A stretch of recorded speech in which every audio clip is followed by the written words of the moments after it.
Smart city गुवाहाटीआव मिथिंगायारि नङै दैबाना स्मार्ट सिटीनि मुङाव खरसा खालामदों कौटि कौटि धोन आरो बीजेपी सरकारनि थांनाय 5 बोसोरनि जौगानायनि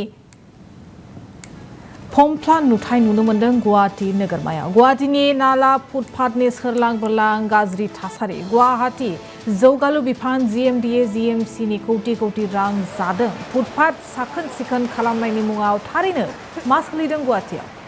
जाख्रिसे अखायावनो नाला लोमसाव जायो दैजों। फुटपाथनि दैया लोमसावो गुवाहाटी न'फोरखौ मिथिंगायारि नङै दैबानायाव जालाखार सैनांदों नोगोरमानि रायजोफोरा।